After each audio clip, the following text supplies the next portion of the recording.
امام غزالی رحمۃ اللہ تعالی علیہ فرماتے ہیں جب تو مخلص ہوتا ہے تو اللہ تیرے عمل کو قوت دے دیتا ہے۔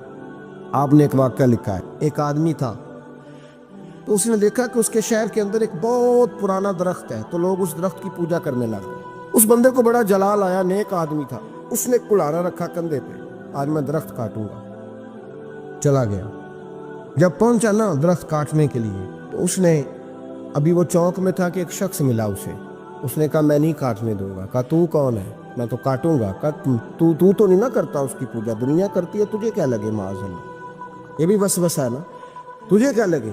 اور ذرا بحث زیادہ ہوئی تو اس نے وہ سمجھ گیا کہ یہ شیطان ہے مجھے منع کرنے والا۔ اب اس نے کیا کیا؟ میں نہیں کاٹنے دیتا۔ کہا نہیں میں کاٹوں گا۔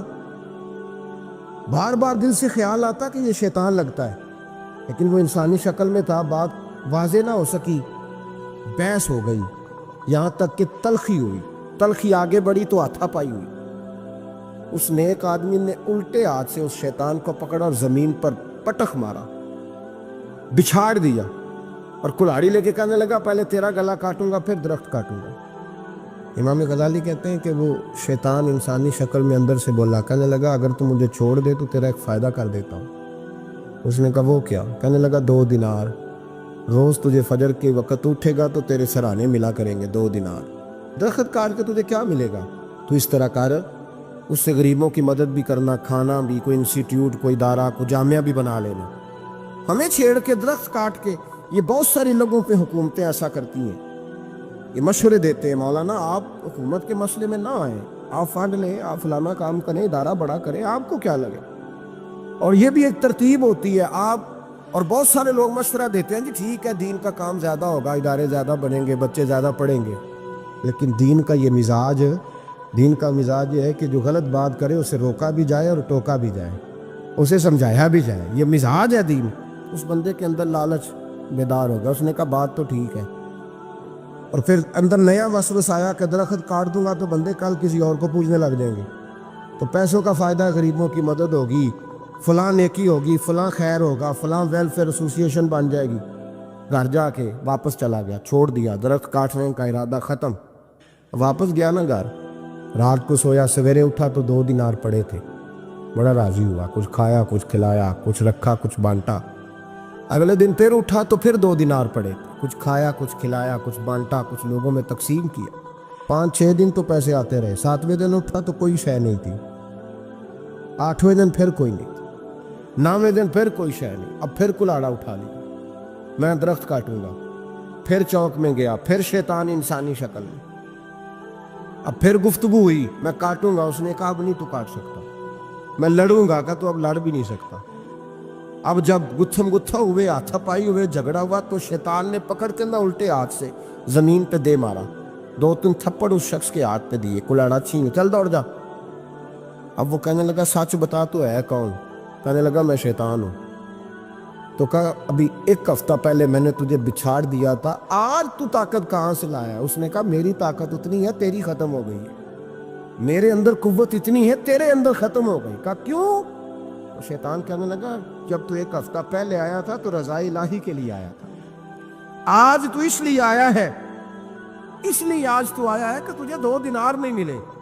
آج تیری جنگ دیناروں کی ہے، آج تیرا رٹا دیناروں کا امت مسلمہ کے ساتھ، اس لیے خدائی طاقتیں معاذ اللہ روٹھ گئی ہیں کہ ان کا رٹا دیناروں کا ہے، ان کا جھگڑا دیناروں کا ہے۔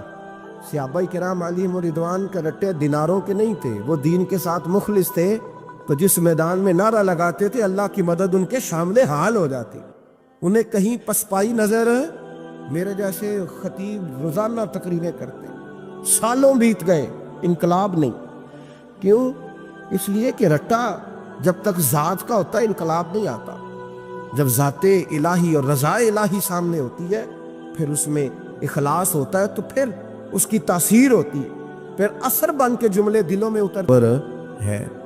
اس لیے حضور نے فرمایا ہے کہ اللہ نہ تمہاری جیب دیکھتا ہے نہ چہرہ دیکھتا ہے، وَلَٰكِن يَنظُرُ إِلَىٰ قُلُوبِكُمْ، وہ جب دیکھتا ہے تمہارے دل دیکھتا ہے۔ جب انسان راضی بالرضا رہنے لگتا ہے نا، پھر وہ ہر روز نماز پڑھ کے تکلیف نہیں اسے ہوتی، پھر روز درود شریف پڑھ کے وہ یہ نہیں کہتا کہ چلو 2-4 چھٹیاں بھی کر لو، پھر روزانہ تلاوت کر کے اسے کہیں دقت محسوس نہیں ہوتی، چونکہ اب وہ چاہتا ہے کہ جس حال میں میرا رب رسول مجھے رکھیں گے، جو حکم دیں گے، میں نے اس سے کوئی تنگی محسوس نہیں کرنی، میں نے اس کے مطابق چلنا۔ اور قرآن مجید نے ایک نیا انداز اختیار کیا سورہ مائدہ کے اندر، اس کی آیت نمبر 119 ہے۔ اللہ کریم نے فرمایا رضی اللہ عنہم ورضوا عنہ، صحابہ کی بات ہو رہی ہے، فرمایا وہ اللہ سے راضی ہے اور اللہ ان سے راضی ہے۔ حضرت سیدنا موسیٰ علیہ السلام نے عرض کی کوہ طور پہ جا کے، مولا میری قوم پوچھتی ہے کہ کوئی ایسا کام بتا جو ہم کریں تو تو ہم سے راضی ہو جائے۔ حضرت موسیٰ کی قوم کا خیال تھا کہ تہجد کا حکم آئے گا تو پڑھیں گے، صدقات کا حکم آئے گا تو دیں گے، جہاد کی بات ہوگی تو کریں گے۔ کچھ جو نیک لوگ تھے ان میں سے انہوں نے یہ پیغام دیا کہ مالک ہمیں بتائے کہ وہ کس کام پہ راضی ہوتا ہے، ہم وہ کام کریں تاکہ اللہ ہم سے راضی ہو جائے۔ حضرت موسیٰ کلیم کہتے ہیں میں نے عرض کی مولا میری قوم پوچھتی ہے کہ کون سا ایسا کام کریں کہ تو راضی ہو جائے، تو رب کریم نے ارشاد فرمایا موسیٰ کہتے میرا خیال تھا کوئی لسٹ ملے گی، لیکن مالک نے ایک جملہ کہا، ایک جملہ، اور تفسیروں کے دریا بہا دیے۔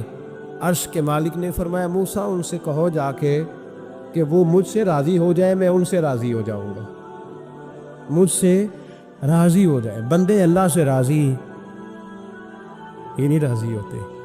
امام غزالی سے کسی نے پوچھا تھا، امام غزالی سے، کہ حضور اللہ کا بندے سے راضی ہونا کمال ہے یا بندے کا اللہ سے راضی ہونا کمال ہے؟ تو امام غزالی مسکرائے، فرمانے لگے رب تو بڑا ہی مہربان ہے، وہ تو بڑی جلدی راضی ہو جاتا ہے، وہ تو مسجد میں آ کے توبہ کرے تو اللہ راضی، کسی یتیم کے سر پہ ہاتھ پھیرو تو اللہ راضی، وہ تو کسی اندھے کو رستہ دکھایا تو اللہ راضی ہو گیا، وہ تو طوائف نے کتے کو پانی پلایا تو اللہ۔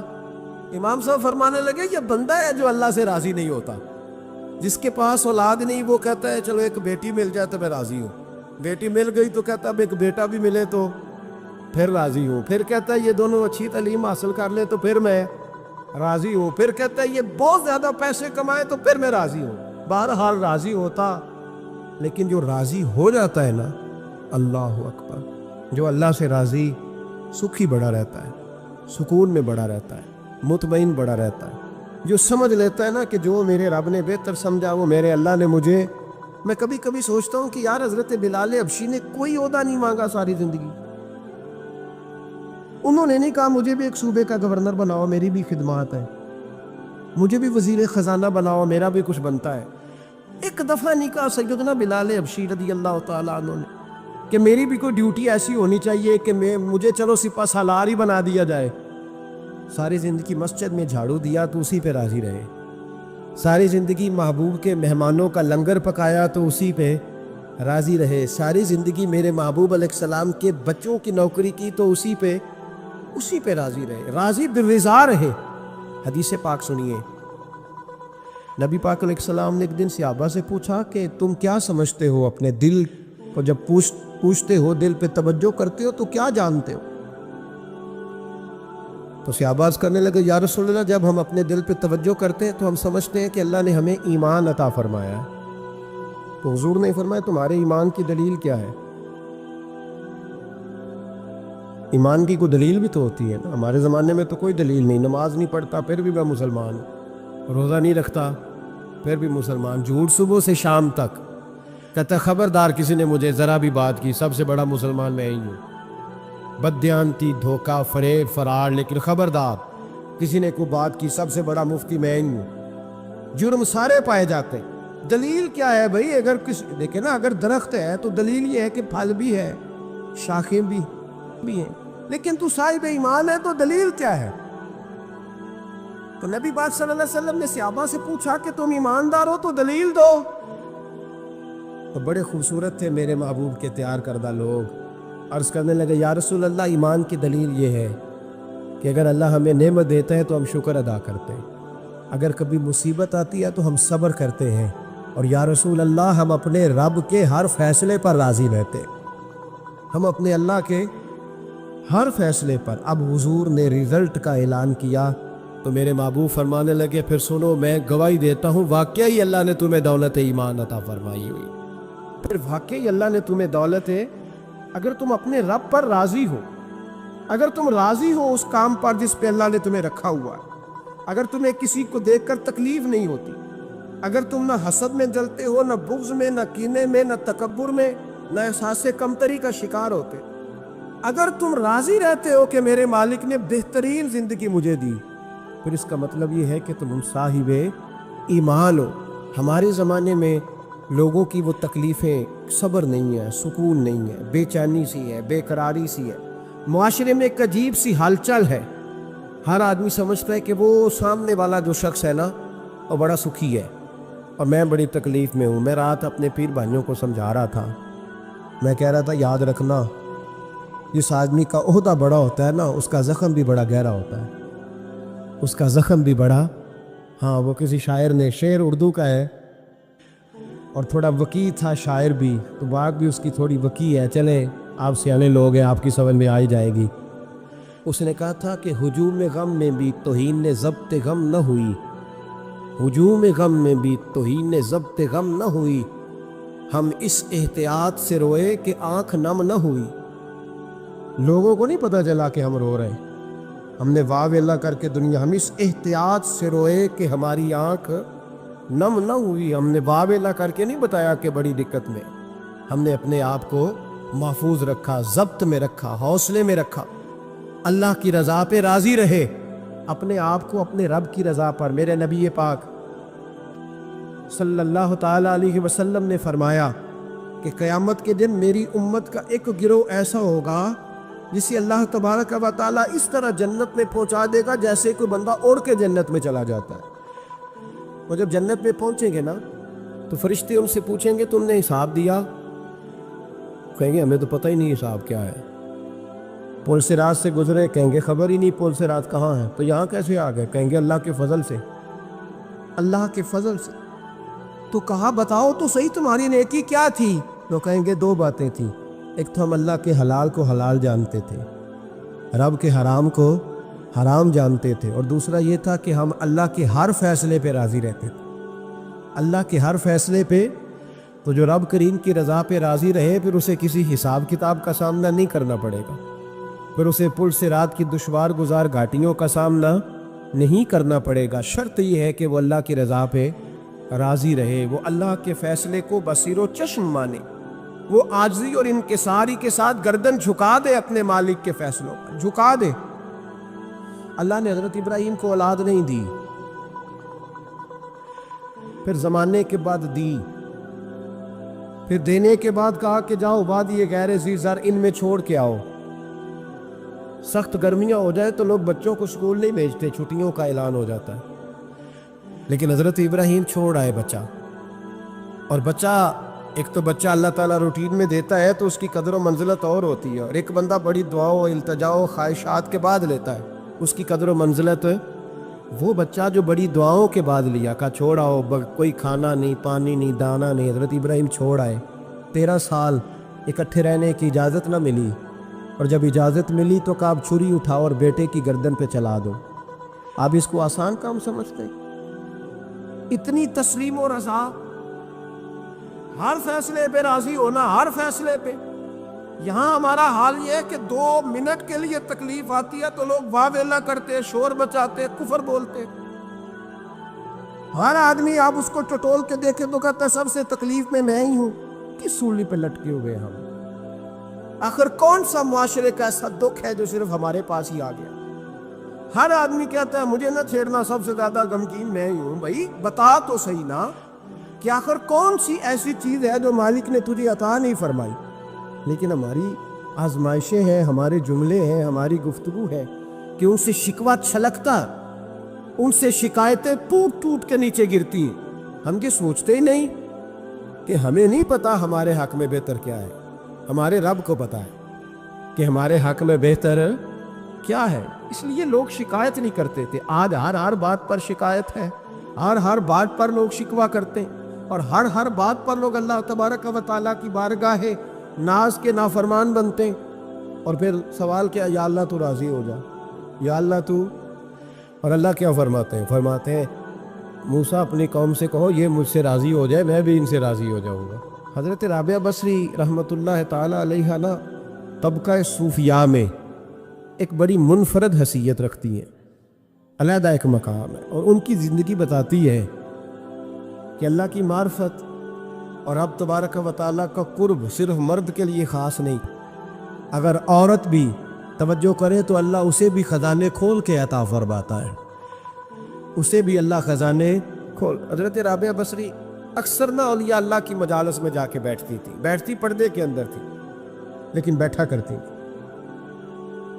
جو لوگ اس رستے کے مسافر ہوتے ہیں وہ بات کو سمجھتے ہیں کہ یہ گہرا معاملہ ہوتا ہے، کسی جگہ سے کوئی ایسی چیز ملتی ہے جس کو فوری طور پر طبیعت اور نفس قبول نہیں کرتا، لیکن جو صوفیاء ہوتے ہیں نا، سالکین طریقت، معرفت کے رستے کے مسافر، وہ چونکہ مسافر ہوتے ہیں تو انہیں جو بندہ بھی منزل کا رستہ بتاتا ہے وہ اس کی بات غور سے سنتے ہیں، اعتراضات نہیں کرتے، شکوے نہیں کرتے، بن کے نہیں بیٹھ جاتے۔ ہمارے زمانے میں مسافر نہیں ہیں طریقت کے، ہمارے زمانے میں یہاں مرید کامل ہیں، یہاں پھر پیر ہیں جو مطلق العنان ہے، جن کے سامنے جو سوال ہی نہیں پیدا ہوتا کسی اور کی بھی سنیں، ممکن نہیں۔ حضرت رابعہ بصری بیٹھی تھی۔ حضرت سفیان ثوری بہت بڑا نام ہے، یہ وہ شخصیت ہے کہ جب جایا کرتے تھے تو اولیاء اللہ کھڑے ہو کے ان کا استقبال کرتے۔ بغداد میں اتنا بڑا درجہ تھا ان کا۔ حضرت جعفر بن سلیمان بھی بیٹھے تھے، سفیان ثوری بھی بیٹھے تھے۔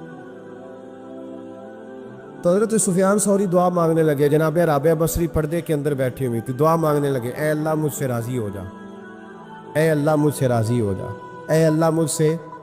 دیر تک دعا مانگتے رہے تو بی بی صاحبہ، مائی صاحبہ اندر سے بول پڑی ناراض ہو کے، کہنے لگی بس کر سفیان، کیا دعا مانگ رہا ہے تو، کب سے میں سن رہی ہوں، بس کر۔ کیا ہوا، تو کیوں ناراض ہوتی ہے؟ فرمانے لگی سفیان تو نے ایک بار بھی کہا، میں نے برداشت کیا، دوسری بار بھی کہا، بتائیے دعا ٹھیک ہے کہ نہیں ان کی؟ اے اللہ تو مجھ سے راضی ہو جا۔ اس دعا پہ ناراض ہوگی مائی صاحبہ، کہنے لگی تو نے ایک بار بھی مانگی تو میں چپ رہی، دوسری بار بھی مانگی تو اب تو چپ ہی نہیں کر رہا، بس کر۔ حضرت سفیان کہنے لگے چل میری اصلاح کر دے۔ تو مائی صاحبہ کہنے لگی تو یہ تو کہہ رہا ہے یا اللہ راضی ہو جا، یا اللہ راضی ہو جا، پہلے تو بتا تو اللہ سے راضی ہے؟ پہلے اپنے نفس پر نظر ڈالنا، تو راضی ہے؟ روز نہیں مانگتا کہ 2 کروڑ چاہیے، 6 کروڑ چاہیے، انسان کا نفس روز نہیں کہتا بڑی گاڑی چاہیے، روز نہیں کہتا میرے بھی ٹھاٹ باٹ ہو، میں بھی بڑی گاڑی میں کھڑے ہو کے لوگوں کو ہاتھ لہرا کے لیڈر بنوں، روز نہیں کہتا میرا بھی بڑا نام ہو۔ پہلے بتا نا تو راضی ہے؟ حضرت سفیان ثوری نے جب بات سنی تو جھگڑا نہیں کیا، بلکہ اللہ اکبر کہا، چیخ مار کے رونے لگے، کہنے لگے رابعہ تو سچ کہتی ہے، ابھی تو میں اس منظر تک نہیں پہنچا کہ میں رب سے راضی ہو جاؤں تو میں اسے راضی کرنے چلا ہوں، تو سچ کہتی ہے۔ قریب ہی حضرت جعفر بن سلیمان بیٹھے تھے، وہ بی بی رابعہ کے پاس گئے، کہنے لگے مائی صاحبہ مجھے تو بتا دیں آخر بندہ اللہ سے راضی ہوتا کب ہے، یہ منزل شروع کب ہوتی ہے؟ تو آپ فرمانے لگے اس وقت کہ بندے کا جو حال نعمت ملنے پہ ہوتا ہے نا، جب وہی حال اس کا مصیبت آنے پہ ہو تو پھر سمجھو وہ اپنے رب سے راضی ہو گیا، پھر وہ اپنے رب سے۔ یہاں لوگ راضی نہیں ہیں، نہ شریعت کے حکم پر راضی ہیں معاذ اللہ، نہ دین کے آنے پر راضی ہیں، نہ نفاذ شریعت پر راضی ہیں، نہ لوگ اپنے ہر معاملے میں۔ دیکھیں نا کبھی کبھی تکلیف ہوتی ہے، کئی دفعہ لوگ بات پوچھنے آتے ہیں تو دل کرتا ہے انہیں ڈانٹ چھڑک دیں گے۔ طلاق کا مسئلہ پوچھنے کے لیے لوگ عالم کے پاس آ جائیں گے، طلاق کا مسئلہ پوچھنے۔ سوال یہ ہے کہ تو نے شادی سے پہلے کسی عالم سے رابطہ کیا تھا کہ مجھے بتائے بیوی کے حقوق کیا ہیں، اس کے ساتھ وقت گزارنا ہے میں نے تو کس طرح کے حقوق میں نے ادا کرنے ہیں، شریعت مجھے کیا حکم کرتی ہے؟ پوچھا تھا کسی عالم سے؟ دین کی ضرورت پڑی تو دین کے پاس آئے، لیکن دین کو عمل کرنے کے لیے کبھی حاصل ضرورت پڑی تو آ گئے، حاجت ہوئی تو آ گئے، طبیعت لگی تو آ گئے۔ میں درجنوں بار کہہ چکا ہوں کہ جب کسی آدمی کے پاس لاکھوں روپیہ ہوتا ہے تو کسی پیر کے پاس نہیں جاتا کہ حضرت صاحب بڑے پیسے ہیں بتائیں شکر کیسے ادا کروں، لیکن جب ذرا دقت آتی ہے، حالات خراب ہوتے ہیں تو ہر پیر کا دروازہ کھٹکھٹاتا ہے، کہتا ہے کوئی تعویذ دے دے۔ تو بتا جب تو تیرا دین کے ساتھ صرف تکلیف کا رشتہ ہے، تو راضی بالرضا کب ہوگا؟ کب تو راضی ہوگا اپنے رب کے معاملات میں؟ کب تو راضی ہوگا؟ کئی دفعہ طبیعت میں تکلیف ہوتی ہے، وہ حضرت صاحب حالات بڑے خراب ہوئے، پہلے آپ نے تعویذ دیا تھا تو صحیح ہو گیا، پھر خراب ہے، میں دوبارہ آ گیا، تو دل کرتا ہے ان سے کہنے سے کہ یار ہمارے ساتھ تمہارا رشتہ خراب حالاتوں کا ہی ہے، کبھی صحیح حالاتوں میں بھی آؤ نا، بڑے خوش حالات میں بھی آؤ کہ اب حالات بڑے اچھے ہیں، ہم حاضر ہیں، کوئی حکم کرے، خدا را راضی بالرضا رہنا سیکھے۔ کہتے ہیں انس بن مالک رضی اللہ تعالیٰ عنہ کہتے ہیں 10 سال حضور کی بارگاہ میں رہا، 10 سال، اور 10 سال میں نے حضور کے گھر میں نوکری کی۔ کہتے ہیں نبی پاک نے کبھی مجھے اف تک نہیں کہا۔ ہمارا اپنا بچہ جو ہوتا ہے نا بیٹا، اور 10 دنوں میں شاید سینکڑوں دفعہ سن لے یہ کیا کیا ہے وہ کیا، کہتے 10 سال حضور نے مجھے، کہتے میں نے ایک دن بڑا نقصان کر دیا، کوئی بڑی چیز مجھ سے ٹوٹ گئی، بڑا نقصان ہو گیا، تو فرماتے ہیں کہ نبی پاک صلی اللہ علیہ وسلم کی ایک زوجہ محترمہ مجھ پر جلال کرنے لگی، اور ان کا جلال بالکل بجا تھا، ان کا غصہ بالکل ٹھیک تھا، اس لیے کہ میں نے واقعی بڑا نقصان کیا تھا۔ کہتے وہ جب جلال کرنے لگی نا تو محبوب تشریف لائے، کیا ہوا؟ کہا یا رسول اللہ یہ دیکھیں اس نے کتنی بڑی چیز توڑ دی۔ تو کہتے اب میرا خیال تھا کہ یہاں سے بھی مجھے ڈانٹ پڑنی ہے اور پڑنی چاہیے بھی، اس لیے کہ میں نے آج بڑا نقصان کیا ہے۔ لیکن کہتے محبوب میرے قریب آئے اور میرے کندھے پہ ہاتھ رکھا، زوجہ جلال میں تھی تو محبوب نے کیا خوبصورت جملہ کہا، ساری سوچ ہی بدلتی، فرمانے لگے اس کو نہ ڈانٹ، اس چیز کا ٹوٹنا میرے رب کی رضا تھی تو چیز ٹوٹ گئی ہے، یہ میرے رب کی رضا تھی تو یہ چیز اب یہ غریب ہے، اس کا دل نہ توڑ، وہ ٹوٹ گیا، وہ جو ہونا تھا سو ہو گیا، اب چھوڑ، یہ میرے اللہ کی اس چیز کا اتنی دیر رہنا ہی ہمارے حق میں بہتر تھا، تو ٹوٹ گئی تو ختم۔ کہتے بڑا جلال تھا محبوب کی زوجہ کو، لیکن انہوں نے جب بات سنی تو پھر مصطفیٰ کریم کا گھرانہ، پھر حضور کی ازواج پاک، مومنوں کی مائیں، کہتے ہیں اسی وقت وہ بیٹھیں اور انہوں نے میری طرف بڑی شفقت کی نظروں سے دیکھا، اور ان کے غصے کو میں نے پیار میں بدلتے دیکھا۔ بھائی یاد رکھو اللہ کی رضا، پھر اس وقت 2-4 لاکھ کے لیے لوگوں کو ہارٹ اٹیک نہیں ہوتا، پھر 20-25 ہزار کے لیے بلڈ پریشر اپ ڈاؤن نہیں ہوتا جب بندہ اللہ کی رضا پہ راضی رہنے لگتا ہے، پھر چھوٹی چھوٹی باتیں اس کے لیے سہانے روح نہیں بنتی، پھر ذرا ذرا سی بات اسے تکلیف نہیں دیتی، جب وہ اللہ تعالیٰ کی رضا پر راضی ہونے کا عادی ہو جاتا ہے تو پھر یہ چیزیں اس کے لیے باعث آزمائش۔ بنی اسرائیل میں ایک شخص تھا، امام غزالی رحمۃ اللہ علیہ فرماتے ہیں اس کا دل چاہا کہ پتہ تو کروں جنت میں میرا پڑوسی کون ہوگا، اس کو خواب میں بتایا گیا کہ فلاں بن فلاں تیرا جنت میں پڑوسی ہے۔ اب یہ بڑا عابد تھا، زاہد تھا، عبادت گزار تھا، پرہیزگار، بڑا نیک تھا، بڑا پرہیزگار۔ یہ سفر کر کے اس کے پاس گیا، اس کو جا کے کہنے لگا میں تیرا مہمان نہ بن جاؤں، 2-3 دن کا بن جاؤ۔ کہتے میں 3 دن اس کے ساتھ رہا، میں اس سے زیادہ نوافل پڑھتا تھا، زیادہ صدقات و خیرات کرتا تھا، زیادہ عبادات کرتا تھا، وہ تو میرے مقابلے میں کچھ بھی نہیں۔ 3 دن کے بعد میں آنے لگا تو میں نے اس کو کہا یار میں ایک مقصد کے لیے آیا تھا تیرے پاس۔ اس نے کہا بتائیے۔ میں نے کہا کہ میرا آنے کا مقصد یہ تھا کہ میں دیکھوں تو کون سی ایسی عبادت کرتا ہے کہ جنت میں تو میرا پڑوسی بنے گا، لیکن تیری عبادات ریاضت میں تکبر نہیں کرتا، لیکن میں نے کوئی خاص چیز دیکھی نہیں، کوئی خاص بات ہے تو مجھے بتا دے۔ تو بندہ کہنے لگا کوئی خاص بات نہیں، ہاں ایک چھوٹی سی عادت ہے میرے اندر، چھوٹی سی عادت۔ بڑے لوگ کبھی بھی اپنی باتوں کو بڑا نہیں سمجھتے، کہ ایک چھوٹی سی عادت ہے، کہ وہ کون سی؟ تو وہ کہنے لگا اگر شدید گرمی ہونا تو میں نے اپنے رب سے کبھی سردی نہیں مانگی، اور کبھی برف جمی ہونا گلیوں میں تو میں نے اپنے رب سے کبھی گرمی نہیں مانگی۔ میں سمجھتا ہوں میرا رب مجھے دیتا ہی وہ ہے جو میرے حق میں بڑا بہتر ہوتا۔ یہ ایک میری چھوٹی سی عادت ہے کہ کڑاکے کی دھوپ میں نے کبھی مالک سے سائے کا سوال نہیں کیا، اور اگر تیز بارش ہو رہی ہو تو میں نے کبھی یہ نہیں کہا کہ بارش نہیں ہونی چاہیے تھی، کیا بنے گا فلاں چیز کا۔ میں سمجھتا ہوں جو بہتر تھا اللہ نے وہی دے دیا ہے تو میں مطمئن رہتا ہوں۔ تو عابد وہ نیک آدمی وہ اللہ کے ولی کہنے لگے کہ چھوٹی سی عادت نہ بتا، تیری یہ وہ عادت ہے جس کی وجہ سے رب تجھ سے راضی ہو گیا ہے، اللہ تجھ سے راضی ہے تیری اس عادت کی بنا پر۔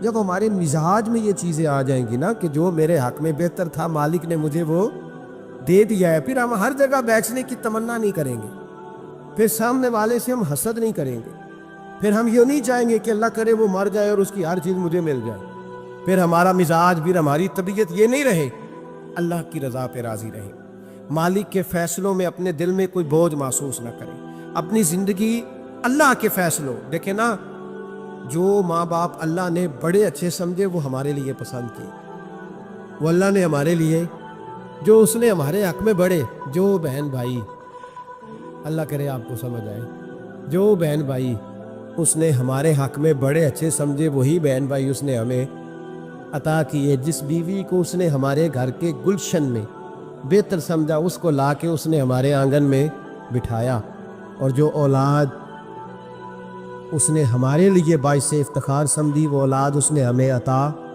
فرمائی۔ حضرت نوح علیہ السلام کا بیٹا کافر ہو گیا، پر کسی جگہ انہوں نے شکوہ نہیں کیا کہ مالک یہ کافر کیوں ہوا، اللہ کے قبضے میں ہے نا، دل پھیر سکتا ہے نا، مقلب القلوب ہے، لیکن حضرت نوح نے دعا اللہ کی رضا پر راضی رہے، اپنا مزاج بدلے، تاکہ معاشرے میں یہ جو گھٹن ہے، یہ جو ٹینشن ہے، یہ جو جھگڑا ہے، یہ جو چھینا چھانی ہے، یہ جو ایک دوسرے پر لوگوں کی نظریں ترشی ہیں، یہ ختم ہو، سمجھیں کہ میرے حق میں جو بہتر تھا مالک نے وہ چیز مجھے عطا کر دی۔ میں اکثر کہتا ہوں اپنے دوستوں کو، میں کہتا ہوں مجھے ایسے لگتا ہے جو سب سے اچھے ماں باپ تھے وہ اللہ نے مجھے عطا فرمایا، اور جو سب سے بہترین اساتذہ تھے نا، ان کا دروازہ اللہ نے مجھے عطا فرمایا، اور جس شیخ، جس پیر کو اللہ نے سب سے زیادہ شان عطا فرمائی، اس کا دروازہ اللہ نے مجھے دکھایا، اور اس کے بعد اتنے تابع دار شاگرد میں نے کسی کے نہیں دیکھے جتنے مجھے ملے، اور اتنے وفادار پیر بھائی اور مرید میں نے کسی کے نہیں دیکھے جتنے مجھے ملے۔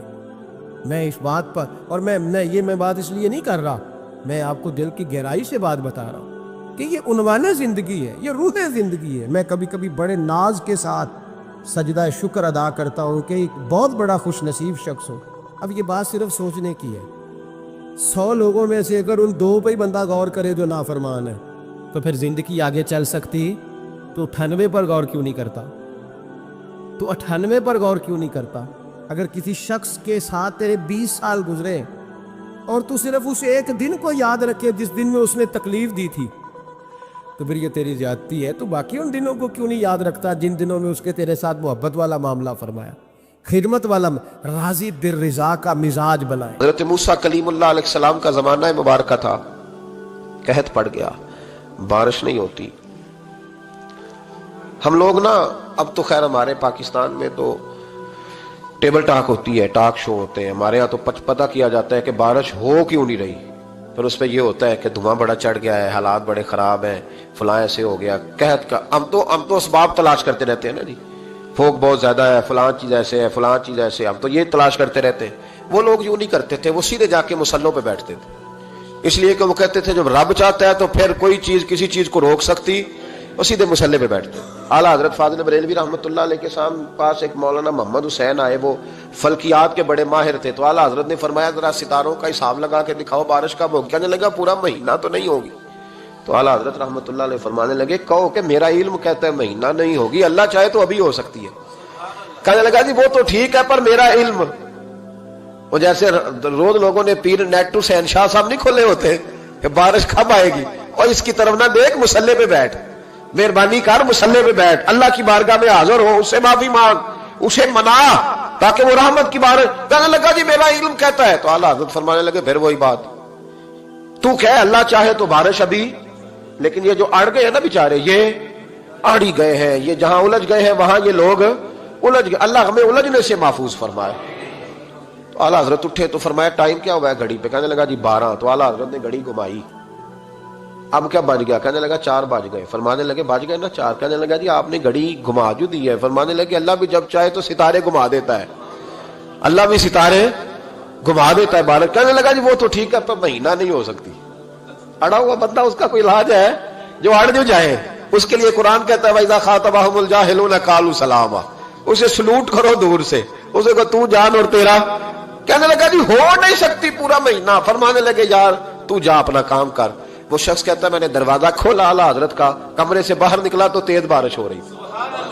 واپس آیا تو میں نے کہا احمد رضا یہ عقیدہ کہاں سے لیا ہے؟ فرمایا دروازہ مصطفیٰ سے لیا ہے صلی اللہ علیہ وسلم۔ تو یاد رکھیں کہ اللہ کو منانا چاہیے، استغفار کرنا چاہیے، اس کی برکات۔ حضرت موسیٰ ساری قوم کو لے کے نکل گئے،